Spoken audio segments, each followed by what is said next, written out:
হিংসাটো main এজনী অসমীয়া ছোৱালীয়ে কাম কৰি আছো ন বহুত হিংসা মানে ইমান কষ্ট ইমান গা বেয়া তথাপি এইখিনিতে অকণমান চালি দিম বুলি তেখেতজনক আনিলো চালি দিম বুলি আনিলো কিন্তু এতিয়া দিবলৈ নিদিয়ে প্ৰথমে পাৰ্মিশ্যন লৈ লৈছো যে আপোনালোকৰ অসুবিধা নোহোৱাকৈ মই চালি অকণমান দিম বুলি তাৰপিছতে দিবলৈও ক'লে তাৰপিছত এতিয়া কেইজন মানে দেখি পেলাই ফোন কৰিছে যে আমাকতো দিবলৈ নিদিলে এতিয়া মানে মোক কিয় দিব তো সেইটো কাৰণে ইমানেই হিংসা এতিয়া দিবলৈ হাক দিছে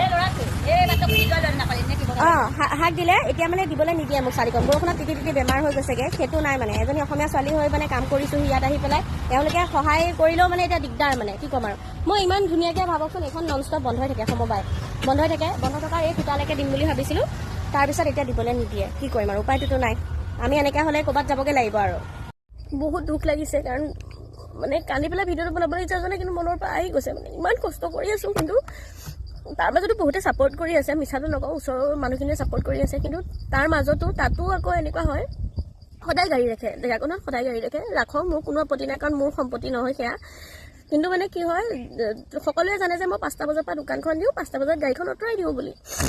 নতৰাই ঠিকে আছে মই 2-3বাৰ যাওঁ শুশ্ৰূষা তাত মানে বহুত এমাৰ আহি থাকে তেওঁলোকৰ গাড়ী থাকে প্ৰায়ভাগ তেওঁলোকৰো গাড়ী থাকে তাৰপিছত ওচৰ চুবুৰীয়াৰো গাড়ী থাকে তথাপি মই গৈ পেলাই বাৰে প্ৰতি ৰিকুৱেষ্ট কৰি কওঁ যে গাড়ীখন আঁতৰাই দিয়কহি কাৰণ মই এতিয়া দোকান দিম ৰাখিবলৈ জেগা নহ'ব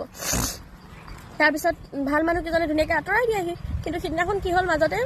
এখন গাড়ী এখন গহপুৰৰ আছিলে প্ৰথমে তেখেতসকলেতো নাজানে কিন্তু মই তেখেতৰ ৱাইফৰ ওচৰতে গৈ মইতো নাজানো কাৰ গাড়ী ৱাইফৰ ওচৰতে গৈ দুবাৰকৈ ক'লোঁ যে গাড়ীখন আঁতৰাই থৈ গৈছোঁ মোৰ টেবুলখন লগাবলৈ দিগদাৰ হৈছে নাই নিদিলে মই উপায় নাপায় দোকান ইফালে আনি দোকান সিফালে লগাবলগীয়া হৈছে 6টা বজাত এঘণ্টা ৰখিছোঁ মানুহজনৰ কাৰণে হয়তো গ'ল প্ৰায়ে হৈ থাকে মানে মোৰ লগত তাৰপিছতে সিদিনা ৰিচেণ্টলি আপোনাৰ 3 দিনমান আগত এখন গাড়ী আছিলে দোকানখন খোলাৰ পৰা বুলি আৰু দোকানখন একে ছাইডত ৰাখিছে মই টেবুলখন ৰাখিবলৈও জেগা নাই তো মই কি কৰিলোঁ টেবুলখনটোতে মানুহ আহিছে খুৱাম গ'ল তো সেইকাৰণে গাড়ীখনৰ পিছফালে লগাই দিছোঁ আৰু ৰাস্তাত দিছোঁ মানে মই একচুৱেলি তাৰপিছতে আপোনাৰ ছাতি লগাবলৈ জেগা নাই কিন্তু বৰষুণো দি আছে ছাতি লগাম ক'ৰ পৰা তলফালে পকা আছে নৰখে ছাতি গুৰি পৰি যায় তাৰপিছতে মই খঙতে ক'লোঁ ল'ৰাটোক যে মোৰ লগত যোনটো হেল্পাৰ তাক ক'লোঁ যে তই কিন্তু টেবুল নতৰাবি যোনে গাড়ীখন ৰাখিছে তেখেতেতো জানিব লাগে সেই 5টা বজাৰ পৰা 6:30টালৈকে 1.5 ঘণ্টা তেখেতে আঁতৰাব এনেকৈ বুলি কৈ থৈ গ'লোঁ তাক মই কাৰণ বেটেৰী আনিবলৈ গ'লোঁ বৰষুণত তিতি আকৌ মই টমটম লৈ বেটেৰী আনিব গৈছোঁ কাৰণ লাইট জ্বলাব লাগে তাৰপিছতে গ'লোঁ সেই কথাটো আজি মানে হেৰি কৰিছে আমি ইমান হেল্প কৰোঁ আমাকে ইমান বেয়া ব্যৱহাৰ কৰে মই আপোনালোকে নিজে চিন্তা কৰে এখন দোকান দিওঁতে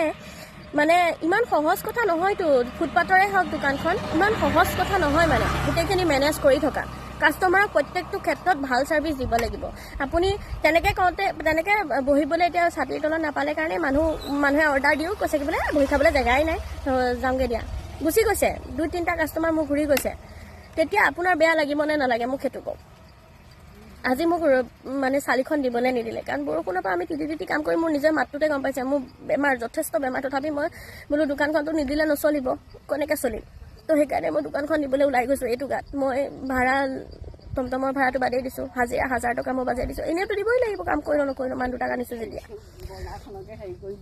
আৰু এতিয়া বহুতে ক'ব হয়তো তেনেহ'লে দোকান লৈ লোৱা তোমাৰ যদি ইমান অসুবিধা হৈছে যদি মোৰ দোকান ল'ব পৰা সক্ষমতা থাকিলেহেঁতেন মই জানো আজি ফুটপাথত দোকান দি থাকিলোহেঁতেনে কেতিয়াও নিদিওঁ আৰু ইমান চিকিউৰিটি বান্ধি দি এটা ৰুম লৈ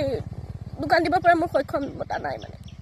ভৱিষ্যতে কি হয় নাজানো কিন্তু এতিয়াতো এনেকৈয়ে চলিব লাগিব বহুত দুখ পাইছোঁ আজি মানে